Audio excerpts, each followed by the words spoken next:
오늘 또 참 좋은 날입니다. 지난 한 주 동안 평안하셨습니까?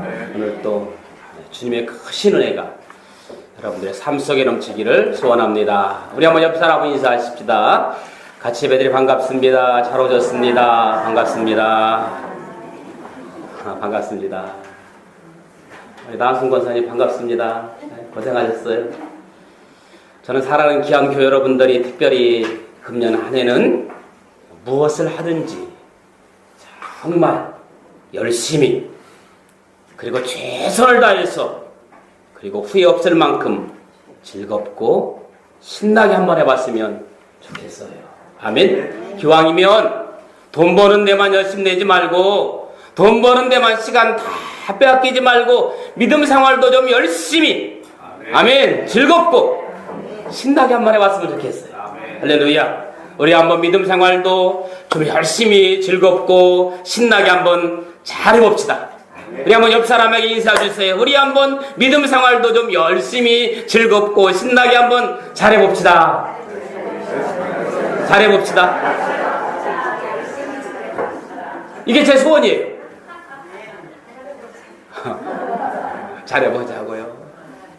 안 믿으려면 몰라도 기왕 믿을 거라면 억지로 마지못해서 찌질이처럼 믿지 말고 좀 열심히 즐겁고 신나게 한번 잘 해봤으면 좋겠어요. 이게 제 소원이라니까요. 제가 예를 들어서 강단에 딱 서서 말이에요. 뭐 이렇게 추운 날 많이들 나오셨어요. 오늘 같은 날은 그냥 집에서 늦게 밀린 잠이나 푹들 주무시고 TV나 집에서 보는 게 낫지 않겠습니까? 저도 오늘 컨디션도 별로 안 좋고 몸도 피곤하니까 제가 오늘은 간단히 끝날 테니까 일찍들 쉽시다. 이러면 좋겠어요? 이러면 은혜가 되겠어요? 요한복음 1장 39절에 주님께서 와보라고 하셨으니까 거기 가서 주님 만나시고 구원 받으시기 바랍니다. 기도합시다. 이러면 다음 주부터 누가 교회 나오겠어요? 자, 두 사람이 길거리에서 생선을 팔아요. 그런데 한 사람은 정말 열심히 자 골라 한 무대기 10,000원 싱싱한 깜빡 동태가 한 무대기 10,000원 꽁치도 2,000원 갈치도 2,000원 자방 고등 왔어요. 자 골라 무조건 2,000원 말만 잘하면 그냥 들어요. 오세요. 이런 사람이 잘하겠어요? 아니면 그냥 의자에 앉아서 손님이 오든지 말든지 신문이나 보고 귀에 이어폰이나 끼고 음악만 듣고 있으면 되겠느냐 그 말이에요. 이거 얼마예요? 거기 가격표 다 있잖아요. 뭘 귀찮게 물어봐요. 이러면 되겠느냐 그 말이에요. 그러니까 금방 문 닫는 거예요. 금방 문 닫는 집은 이유가 있어요. 제가 인생 살면서 깨달은 진리가 하나 있습니다. 뭘 하든지 안 하려면 몰라도 하려면 즐겁게 신나게 해야 성공한다는 겁니다. 할렐루야. 여러분 예배 시간에 찬양 하나 부르는 것도 마찬가지예요. 기왕 찬양 부를 거면 여러분 교회 찬양 누가 틀렸다고 뭐라고 할 사람 하나도 없으니까 자신 있게 부르는 거예요. 할렐루야. 아멘. 자 주의자님 잘 들어보세요. 이게 성가대원들 틀린다고 뭐라고 하지 말아요. 틀려도 크게 틀리면 그냥 그런가 보다 하고 다 따라와요. 찬양은 무조건 소리가 커야 돼. 물론 무슨 우리가 뭐 고상한 음악 발표나 음악회 같은 건 모르겠지만 우리는 음악회 할 일은 별로 없으니까 발표할 일 별로 없으니까 무조건 크게 부르세요. 틀려도 좋으니까 자신 있게 아멘 좀 해봐요. 네. 저 보세요. 찬양 목소리가 얼마나 큰지 설교 목소리가 얼마나 큰지 그냥 박자가 맞든 안 맞든 목소리 크게 자신있게 부르잖아요. 저는요 박자 맞추려니까 더 안 돼요. 저는 피아노에 맞추는 게 아니라 반주자가 나를 따라오는 거예요. 어쨌든 목소리 크니까 박자가 틀려도 여러분들이 다 날 따라오잖아요. 옆 사람과 인사합시다. 우리 찬양 좀 제발 크게 부릅시다. 제가요 목소리 큰 이유가 하나 있어요. 이제 고백인데 제가 학생 때 열심히 교회를 다녔거든요. 그런데 교회 담임 목사님께서 연세가 드셔서 그런지 아니면 뭘 못 드셔서 그런지 체격이 빡싹 말라서 그런지 몰라도 설교를 들려면 목소리가 안 들려요. 너무너무 작아서 도대체 뭔 말인지 알아들을 수가 없어요. 그게 저에겐 스트레스예요. 생각해 보세요. 그러니 무슨 은혜가 되겠어요? 성도들이 무슨 은혜가 되겠어요? 저런 학생 때 목사님 설교 은혜 받은 적이 거의 없는 것 같아요. 그렇다고 그 누구 하나 목사님 찾아가서 목사님 목소리 작아요, 안 들려요 말하는 사람이 하나도 없더라고요. 요즘 같으면 난리 나죠. 목소리 안 들린다고 좀 크게 하라고 볼륨을 올리라고 막 다그치겠죠. 그러나 그때는 목사님 목소리가 크든 작든 그 누구 하나 목사님에게 이래라 저래라 말하는 사람이 한 사람도 없었어요. 나는 나중에 목사가 되면 다른 건 몰라도 목소리는 크게 해야지. 그때 열심히 해서 지금까지 목소리가 큰 거예요. 이제 알았죠? 제발 부탁인데 찬양 좀 크게 불러봐요. 붕어 입처럼 벌리지 말고 꿀먹은 벙어리처럼 입고 다물고 있지 말고 여기 있으면 다 보여요. 누가 찬양 크게 부르는지 입 다물고 있는지 말씀을 잘 듣고 있는지 은혜를 잘 받고 있는지 딴 생각하고 있는지 발이 떨고 있는 것까지 다 보인다고 제가 말씀드렸잖아요. 내 영혼아 여호와를 찬양하라. 할렐루야. 내 속에 있는 모든 것들아 여호와를 찬양하라. 틀려도 좋으니까 크게 부르세요. 아니 하나님께 찬양 드리는데 하나님 영광 돌리려고 찬양 부르는데 뭐 박자가 그리 중요해요? 은혜만 받으면 되는 거지. 아멘? 박자는 두 번째라니까. 할렐루야. 자, 문인정 집사님 저를 보세요. 박자가 중요해요? 은혜 받는 게 중요해요? 할렐루야. 또 다른 사람 물어보면 목사님 그래도 박자가 맞아야 돼요 이렇게 말하는 사람이 있어요. 권 집사님 박자가 중요해요? 은혜 받는 게 중요해요? 할렐루야. 이렇게 바뀌어야 돼. 물론 박자도 받고 은혜도 받으면 좋은데 이게 잘 안 됐잖아요. 자, 성가대만 할렐루야. 아니 해보라고. 자, 다시 할렐루야. 자, 우리 전체 한번 합시다. 시작. 할렐루야. 자, 성가대가 훨씬 잘해? 여러분들이 훨씬 잘해? 그렇지. 전체가 잘해요. 성가대보다 훨씬 여러분들이 더 은혜스러워요. 왜 그래요? 노래를 잘해서가 아니라 생각해 보세요. 저 박준자 권사님이 저 박옥순 권사님이 정경남 권사님이 죄송해요. 무슨 저분이 악보를 알아요. 높이를 알아요. 음정 박창 다 틀려.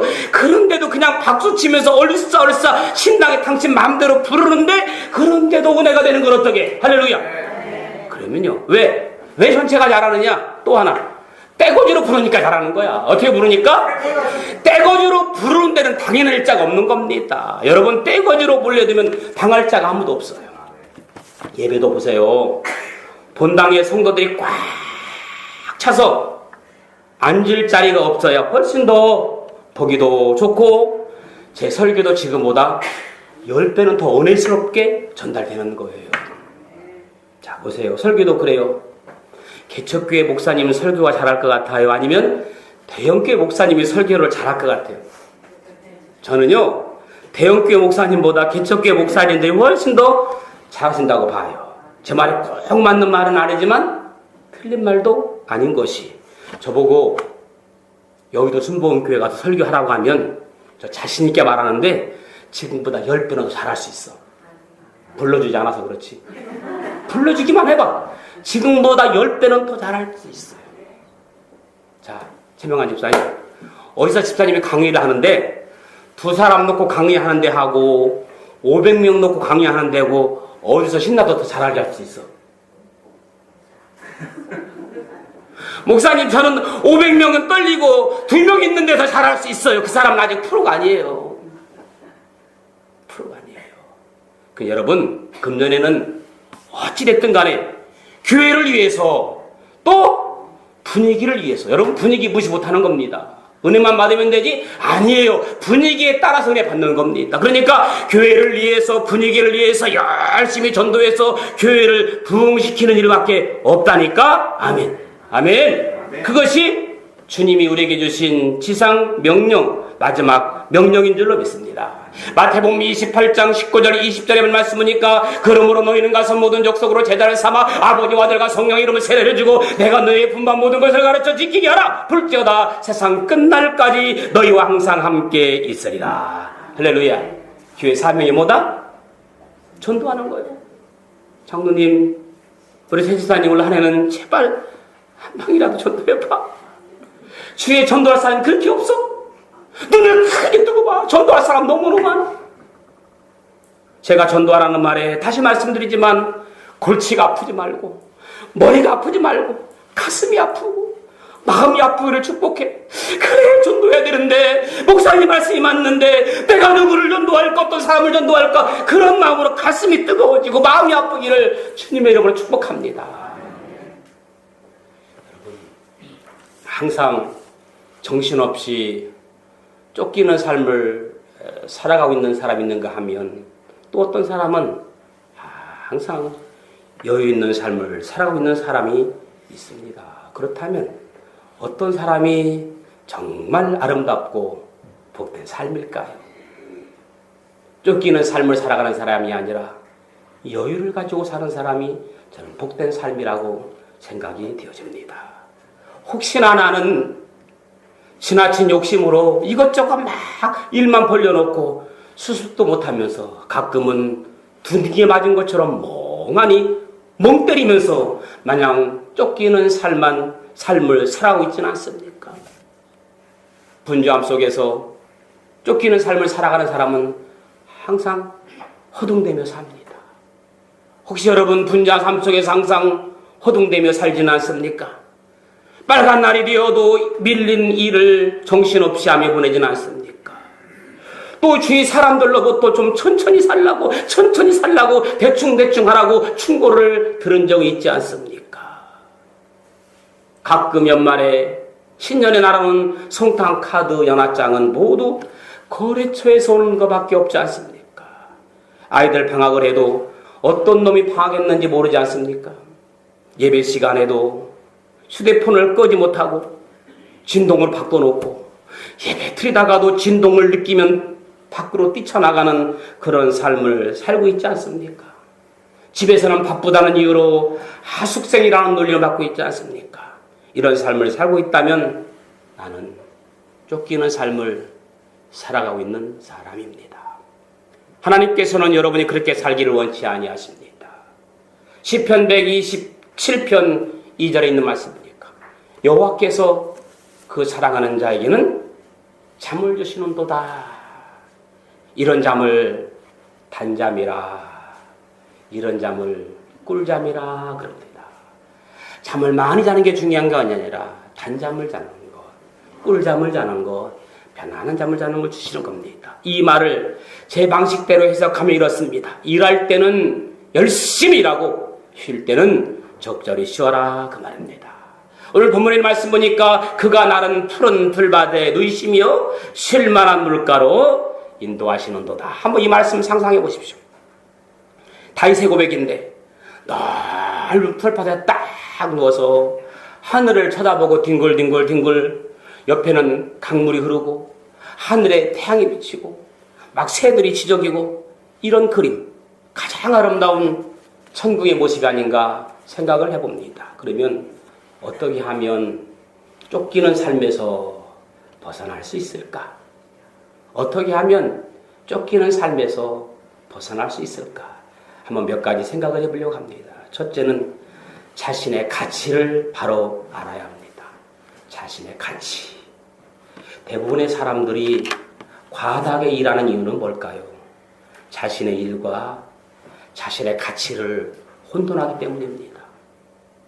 일을 많이 하면, 그리고 세상적으로 성공하면 우리의 가치가 높아진다고 생각합니다. 아닙니다. 일과 가치는 다른 겁니다. 군대에서는 계급이 높으면 더 훌륭한 사람으로 대우를 받고 있잖아요. 그런데 군대에서뿐만 아니라 사회에서도 직급이 높으면 더 나은 사람으로 착각을 하면서 살아갑니다. 여러분, 사람과 사람 만나면 이름만 알고 넘어가지 않습니다. 명함을 받습니다. 이름 안 다음에 무엇을 물어보느냐? 그 다음 물어보는 게 있습니다. 그 사람 뭐 하는 사람이냐? 그 사람 어떤 일을 하느냐? 어떤 일을 하느냐에 따라서 그 사람의 가치가 올라가는 그러한 삶이 오늘날의 삶입니다. 아니, 그 사람이 어떤 일을 하면 어떻습니까? 그 사람의 가치와 그 사람의 일은 다른 것인데 우리는 그 사람 일과 가치를 동적으로 보고 있습니다. 여러분도 혹시 그렇지 않습니까? 성함이 누구시죠? 그 다음에 무슨 일 하고 계십니까? 라고 묻지 않습니까? 저는 이런 생각을 해봅니다. 분주함을 극복하는 최선의 처방은 뭘까? 분주함을 극복하는 최선의 처방은 하나님이 여러분을 무엇이라고 말하는지, 사람이 나를 어떻게 보는 것이 아니라 하나님이 나를 어떻게 보시는 것인지, 하나님이 나의 가치를 어떻게 생각하는 것이 가장 귀하다고 생각이 되어집니다. 야고보서 1장 18절에 있는 말씀 보니까 그 피조물 중에 우리로 한 첫 열매가 되게 하시려고 하나님께서 많은 피조물 가운데 우리를 첫 열매라고 말씀하고 있습니다. 따라 진리의 말씀으로 우리를 낳으셨도다. 여러분, 하나님께서 우리를 피조물 중에 첫 열매라고 말씀하십니다. 피조물의 첫 열매란 뭘까요? 최고라는 말입니다. 아니, 하나님께서 나를 최고라고 여기는데 그 세상이 나를 어떻게 여기든 무슨 상관이 있습니까? 하나님 보시기에 내가 두고 보기도 아까운 사람, 최고의 가치로 나를 인정해 주시는데 세상 사람이 나를 어떻게 보든지 간에 하나님께서 여러분을 만물보다 보배롭고 귀한 존귀하게 여기십니다. 할렐루야. 이사야 43장 4절에 있는 말씀이니까 너는 보배롭고 존귀하며 내가 너를 사랑하였은즉. 할렐루야. 따라합시다. 너는 보배롭고 존귀하며 내가 너를 사랑하였은즉. 여러분, 하나님이 여러분을 창조하시고 만드셨기에 여러분은 그 누구보다 보배롭고 존귀한 존재 가치, 정말 가치 있는 존재인 줄로 믿으시기 바랍니다. 그렇기 때문에 여러분의 가치를 스스로 입증하려 들지도 마십시오. 그냥 내 모습 이대로 가치가 있기 때문입니다. 여러분, 요즘은 이 기계로 만든 제품보다 수제품이 훨씬 더 인기가 있습니다. 가치가 있습니다. 가격도 있습니다. 그것도 누구의 손으로 만들어졌냐에 따라서 가격은 더 뜁니다.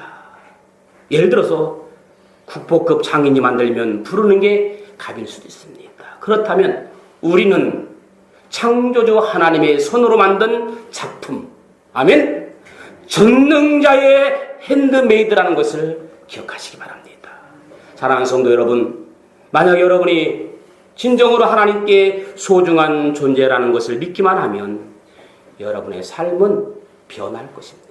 그러므로 우리는 누굴 만나든지 내가 무엇을 하든지 내가 어디에 있든지 나는 하나님의 거룩하고 복된 존귀한 사람들이다. 자신감을 가지고 당당하게 살아가는 저와 여러분들 되기를 예수님의 이름으로 축복합니다.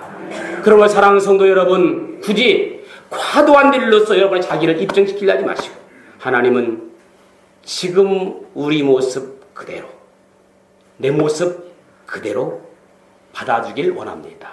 아멘. 내 모습 이대로 주 받아주소서. 날 위해 돌아가신즉 날 받아주소서. 내 모습 이대로. 그리고 우리 주 이름을 당신의 손바닥에 새겼다고 말씀하고 있습니다. 내 이름을 당신의 손바닥에 새겼다. 내 모습을 당신의 눈동자 안에 담으셨다고 말씀하고 있습니다. 그러기에 아들을 십자가에 내어주시기가 있습니다. 두 번째, 어떻게 하면 쫓기는 삶에서 벗어날 수 있을까? 지금 가진 것을 즐기는 거예요. 한번 더 합시다. 지금 가진 것을 즐기자. 전도서 3장 13절에 있는 말씀 보니까 얻은 열매로 마음껏 먹고 마시고 즐기는 일, 이것이 바로 하나님께서 주신 선물이다. 그렇게 말씀하고 있습니다. 얻은 열매 마음껏 먹고 마시고 즐기는 거. 여러분 혹시 여러분은 더 많이 버는 일에 집착해서 지금 가진 것을 누리지 못하고 즐기지 못하고 있지 않습니까? 물론 먹고 살기에 허덕이는 분도 없지 않지만 가질 만큼 가져도 더 많이 벌겠다고 바쁘게 사는 사람들이 많다는 이야기입니다. 이미 가진 것, 창고에 있는 것들조차도 즐길 여과 없는 삶을 사는 분들이 의외로 이 세상에는 너무나 많습니다. 아름다운 아파트를 구입해도 그것을 즐기는 사람이 아무도 없어요. 아이들은 공부한다고 늦게 들어옵니다. 어른들은 돈 번다고 늦게 들어옵니다. 일주일에 몇 번 오는 파출부가 대낮에 아파트에 있을 정도입니다.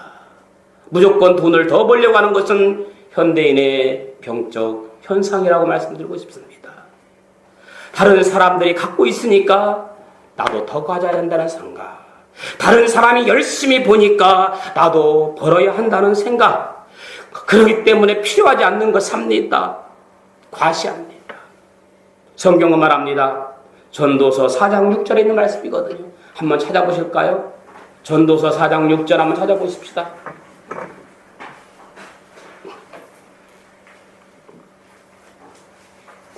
다 같이 시작. 아직도 못 찾았어요? 전도서 4장 6절 시작.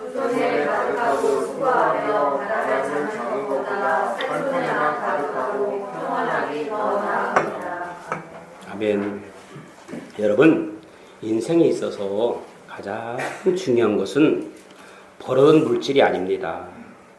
그 누구도 마지막 숨을 몰아쉬는 사람 가운데 그 누구도 죽어가면서 내가 더 열심히 일을 해서 모았어야 하는데 그렇게 후회하는 사람은 아무도 이 땅에 없습니다. 많든 적든 한평생 축적한 모든 것을 포장이사해서 먼저 보내고 세상을 떠나는 사람은 그 누구도 없습니다. 어떤 분이 이런 말을 했는데 참 인상적이었습니다. 행복이란 먹고 싶은 것 먹고 하고 싶은 것 하고 만나고 싶은 사람 만날 수 있는 것이 행복이다. 여러분, 만나고 싶은 사람 만나야 되겠죠. 하고 싶은 것 해야 되겠죠. 먹고 싶은 것 드십시오. 요즘 천혜향이 풍년이잖아요. 천혜향 먹고 싶으면 과일 가게 가서 제일 비싼 걸로 사다가 드십시오. 바보처럼 과일 가게만 끼웃끼웃거리다가 결국은 시장에서 5,000원 주고 귤 한 봉지 사들고 오지 말고 애비 맞추고 집에 갈 때 먹고 싶은 것, 드시고 싶은 것 사드시는 것도 괜찮을 것 같아요. 아멘. 저는 우리 주위에는 주님의 마음을 기쁘게 하는 성도들이 많습니다. 내가 이 돈이면 강단에 꽃꽂이 한번 할 수 있는데 그런 분이 있어요. 그런 말을 할 때 막 마음이 뭉클해요. 내가 이 돈이면 감상금 토할 수 있는데 괜찮아요. 천양 사드세요. 정말 감사하게도 우리 교회도 주님을 사랑하는 사람들이 너무너무 많습니다. 좋은 것 있으면 집보다 교회로 가져오고 싶어하는 성도들이 많다는 거예요. 옛날에는요 안 그랬어요. 좋은 것 있으면 목사님이 그 집으로 가져가도 돼요 그래요 저한테. 그런데 지금은 그런 분이 한 분도 안 계세요. 심지어는 어떤 분은 교회의 꽃꽂이가 아름답다고 강다에 있는 장미꽃 몇 개 빼가져가는 분도 저는 봤어요. 그분 지금 우리 교회 안 나오기 때문에 자신 있게 말해요. 세상에 강단에 장미꽃이 예쁘다고 강단에 있는 장미꽃을 3개씩이나 빼갔어요. 나는 그거 보고 너무너무 많이 아팠어요. 저 사람이 믿음이 잘할 줄 알았더니 이사를 갔어요. 좋은 것 있으면 집보다 먼저 교회를 생각하고 맛있는 것 있으면 세상 친구보다 교회 식구들과 함께 나누는 그런 아름다운 교우들 될 수 있기를 축복합니다. 아멘. 오늘 박현주 지사님 나오신다고 그랬는데 안 나왔는데요. 일산의 가저동에서 동태탕집을 개업했잖아요. 시간들 내서 한번 가보는 것도 좋을 것 같아요. 근데 그분이 이런 말을 해요. 뭐라고 하느냐면 동태탕 정도는 사 먹을 수 있잖아요. 그 정도는 사 먹을 수 있겠더라고요.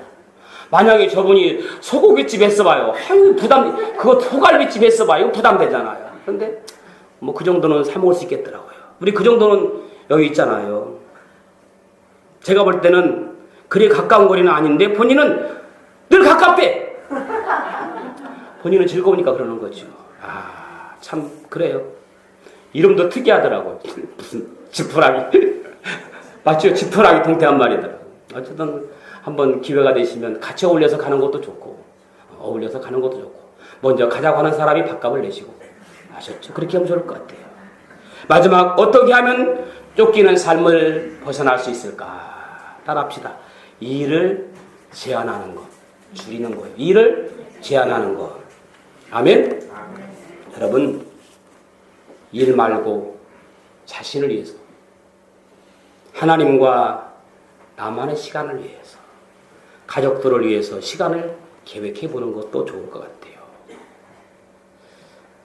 당돌한 당집사가 목사님께 화가 났습니다.